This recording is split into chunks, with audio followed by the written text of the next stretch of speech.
This is what I refer to as a tiled photo. This is mainly an exercise on using special tools in Gimp 2.8. The photo result for an introduction page to a scrapbook. So we load our image, and over in the layers channel we right click the image and we add an alpha channel. Now I make a new layer, clicking on the layer icon there, or button. Now the new layer, I need it to be white, so I click the radio button there and change that to white, and then click OK. I come over to the layers channel and left click duplicate the layer, which is the white layer we just made. Now I click on the image and move it into the center of those two layers using the arrow key. The bottom layer is mainly so I can see what's happening to the image layer when we work on it later on. Now I select the top layer, I go to filters, down to render, patterns and grid. Now in the grid I need to change the size of the lines in the grid, so I need to break the spacings of the lines. So I click on the little chain there and break the link. Now my image up the top there is 3008 by 2000, so I need to calculate 5 spaces across. So the figure for that, after dividing 5 into 3008, is 601 pixels. So I highlight that there, that's the vertical lines, and type in 601. And now I need to divide. Now for my horizontal, I divide 4 into 2000, which gives me 500 pixels. Now I type in 500.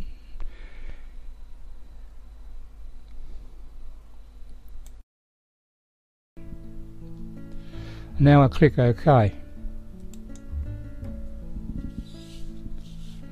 This type of grid places a permanent grid on the image, where the other grid is guidelines over in the image layer. This one's a different grid altogether. Now with my layer evenly divided, I need to click between the layer copy and the image. It gives me a little chain. It links the two together. So whatever happens to the top one now repeats down to the bottom one. So I go to my perspective tool and then tilt this over so it's pretty well, gives me a nice perspective somewhere there. Bring the top down a little. This all depends on your own liking. Move that one up there. Bring the bottom one up so it gives me some space down the bottom there, and that took my little perspective there to give me a little bit more room on my other layer underneath. That's why we got the third layer.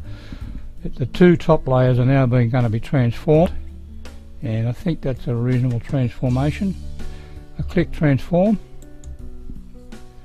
and because it's linked, it does the same thing with the image underneath. Now I click the chains in both of them to turn them off. Now I lower my opacity so I can see through the top layer. Just click in there once and it gives you the up arrow, which makes it nice and easy to move it across so you can see what's underneath. So there's our image underneath.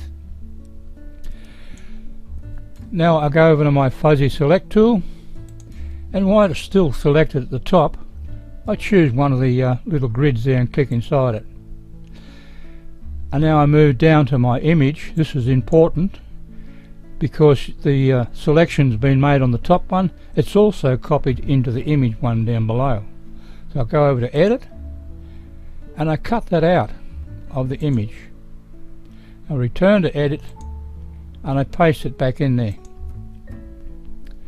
Now it gives me a floating selected pasted layer. I make it a layer by clicking the layer icon there that creates the layer. Now I go over to my move tool and I click the radio button, move the active layer. I just grab that new layer and move it over to the side, about there.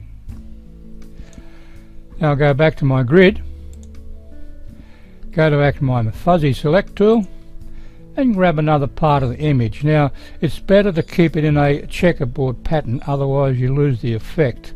So the next one I'll pick that center one. Now I'll move down to my image, which is the important part. Go over to edit, cut it out, back to edit, paste, make it a layer, go to the move tool and move it out of the area. Just move it over to one side there. You can move these layers later on if you wish.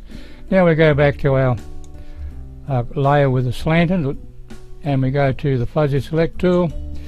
As I stated, you keep a checker pattern, so I'll click on that part there, down to my image, go to edit and cut it out, back to edit and paste it back in, click to make the layer icon, go to the move tool and move it outside there. It doesn't matter if they overlay each other or whatever.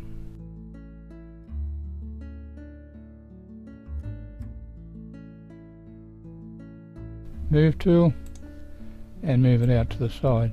Okay, we're finished with all that now. Now I can grab my slanted layer and put it into the waste bin. I don't require that anymore. So now it gives me the image. I've cut it out. Now each one of those layers is quite separate, so let's see, we click on them and it'll give you the highlight of the layer. That's that one there. You can see the highlighting around it. I've got my move tool and I'll just move it over here so it's slightly off the image, and it gives it as though it's been lifted off there. Now I go back to the top layer, right click on it, alpha to selection. Now my foreground color is black. I go to edit and now I stroke the selection. Now as you can see, the image is quite large, so I'll move it up to 10 will do, and stroke. That gives me a little black border around there. I'll move down to the next one. No need to go to select and select none, because when I make the new selection it will switch the other one off. So I'll right click on that one, alpha to selection. That's the little one over here we moved. I go to edit and stroke that one with the same line width of pixels. So we stroke it, move down.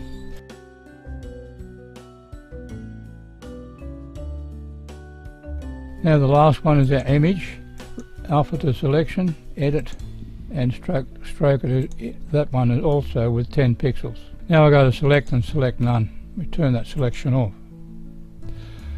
Return to the top layer, go over to filters, light and shadow, and we put in a drop shadow to give it a three-dimensional effect. The script loads down the bottom. Just click on it and bring it up into view. Now the offset is too small, so I need to move that up to about 15 on both of them, the X and the Y. The rest is okay. The color, which is what I want, is the shadow. The opacity is okay, and the radius of the blur is okay, so I click OK. With the drop shadow filter, it gives you another layer underneath, so we click, while it's still selected, we right click on it and we merge down. That merges the shadow to that image. So we can move down to the next one, click on it, go to filters, repeat the drop shadow, and just continue on through each one of them.